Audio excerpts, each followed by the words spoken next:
Welcome, ladies and gentlemen. My name is Targran, and I'm here to present yet another episode of Lore of League of Legends. So, here's the lore of Vladimir, the Crimson Reaper, and Shaco, the Demon Jester. Enjoy. The land of Valoran is riddled with relics of the past centuries, when the rune wars have been tearing this land apart. Ruined strongholds and hideouts, mysterious statues, and ancient temples can be found in every corner of the continent. From Freljord to the plague jungles of the south. Some of them have been built in plain sight to scare away any unwanted attention. Others, however, are well hidden, and their location is known only to very few.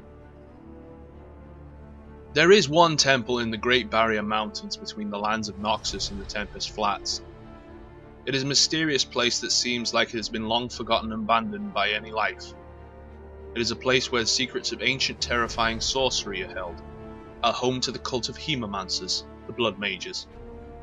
The temple often seems like it was covered in dark clouds, and many bodies of unfortunate travellers can be found all around the courtyard. Vladimir was still a young boy when he was first found his way to the temple, and a lot has changed since then. He was 15 years old, while he grabbed a hunting knife and slain two of his close friends whom he'd been travelling with. He knew no reason why he would do that, but somewhere deep inside him, he felt good. He felt great about what he'd just done. He stood above their bodies, watching as the last drops of their blood had been leaking out onto the earth. They wanted to scream, but their throats had been cut open. It was strangely fascinating for Vladimir. He realized that he could not only hold his urges any longer, and returning home would mean that he would be punished sooner or later. He instead decided to run south, not knowing where he was headed, and he got lost. For a few days he'd been travelling with no set goal until he reached the mountains. He was not, however, in a part of mountains that he had ever visited. He was standing in the shade of some great structure on the mountaintop, right at the entry onto the mountain path. Right next to him he could see a dead corpse that someone had placed upon a steel pike. Feeling the raising sense of dread, he looked up just to notice more corpses, just like that one. They were marking the trail. Vladimir was inexplicably fascinated with the place that he could reach by following the trail, and with no hesitation, he has done just that. He climbed atop the mountain and boldly entered the ancient temple. Exploring its halls brought him even more surprises. The temple looked dead and abandoned, but it was definitely visited by someone quite recently. The impending feel of death, however, was rather accurate. When he entered the great hall, he noticed numerous dead corpses hanging from the ceiling, their blood leaking down onto the floor, creating red pools. Between those corpses stood an old monk, with pale, sickly skin and blood-red eyes. The monk has recognized potential with Vladimir. His mind was a dark place, but he felt no remorse. The monk recognized the sinister craving that Vladimir had. He was just like the monk himself, and every hemomancer before him.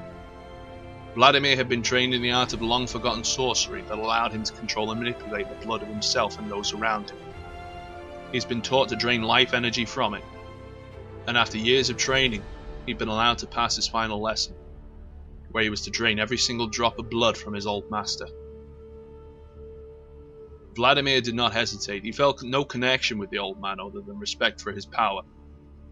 He drained energy of the monk until only a withered corpse was left.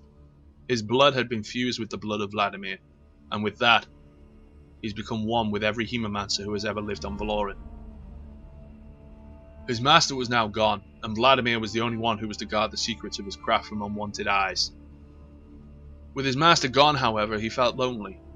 His only purpose in life was to complete his training, and he'd achieved that. But there was nothing else he could do. Feasting upon passing travellers was not the most exciting of lives, and Vladimir was certainly hoping for something more. He's returned to Noxus, and demanded the High Command to introduce him into the League of Legends as their representative. It was his homeland, and Vladimir needed a better proving grounds. Valoran's best proving grounds. Vladimir considers death beautiful, pleasant, and necessary. He's not afraid of it. That would make him a psychopath in the eyes of many people. With Shaco, the case is even worse. He doesn't consider death to be pretty in any way, nor is it needed. He instead thinks that it's ridiculous. He's homicidal jester. He plays his tricks until someone dies, and then Shaco is the one laughing. What Shaco is, however, is a big mystery. He could be a demon summoned to this world by the League to serve as their puppet. Some say that he comes from the world of shadows and insanity that makes Runeterra's most vicious murderers look like the least creative people in the world. Others like to think that Shaco as an assassin who loved his job so much that it made him insane. Now he wanders around the Valoran to perpetrate his killing joke on those who he thinks fitting. Others think that Shaco is not a living being. He's just a physical form that has been created to manifest humanity's darkest urges and show everyone how terrible they are. That could be the case, but there is no proof. The Jester himself confirms all those stories. Or just some of them. Or even perhaps none. That depends on who he talks to. It would seem that he has another version of his story for every single one of his victims. No matter what Shaco's true origin story might be, he is proven to be a deadly assassin who has learned a number of tricks that make his work easier. He's cunning and skilled, able to disappear in plain sight and prevent his opponents from chasing him down. He's been known for his daring escapes that he had to perform on numerous occasions when city-states governments were not exactly satisfied with someone brutally murdering their citizens. No one can fully understand why summoners did not slay Shaco, but instead allowed him to be part of the League. Like many champions who are currently part of the organization, he is unstable, unpredictable, and is not fully possible to control him. And yet summoners seem to love the risk that comes from cooperating with Shaco. The reasons why the Jester agrees for all that are just as mysterious as his story. The Jester can be seen on many occasions, and yet he is shunned by his fellow champions. For some reason, clear to anyone who did not lose his sanity, they prefer not to get too close to the Jester.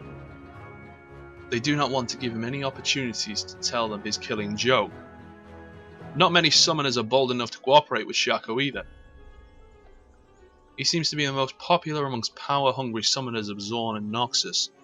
Since he'd entered the League, Shaco is now protected from city-state governments who would like to get rid of him.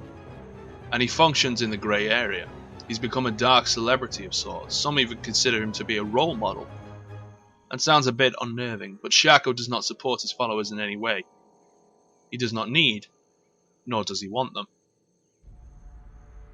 And unfortunately, this is all we've prepared for you this time around. If you've enjoyed this video, please express by pressing that like button and leaving your feedback in the comment section below. You could add this to one of your favourites if you enjoyed it in particular, and share it round, of course. We also have the Facebook page you can head over and like, and a lot of previous episodes for you to watch. And as always, I'll see you next time.